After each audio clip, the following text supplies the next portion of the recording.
Вот, дошли до точки. Богдан Сергеевич, что вы делаете? Дую на костер. Дуешь на костер? Ну, то есть костровик из тебя еще, я смотрю, тот. Да? Как видишь. Но выходные, насколько я понимаю, задались. Да. То есть ты решил прокоптиться. Что ты еще решил сделать? Сжечь что-нибудь, да, насколько я понимаю? Зачем что-то сжигать? Ну, у костра всегда что-то горит, такого не бывает. Я еще не видел, чтобы у костра ничего не сгорело.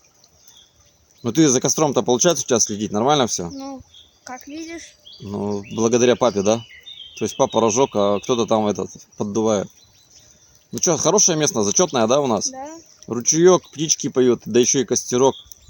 Кто-то до нас тут был, что делал? Сосиски жарили, похоже.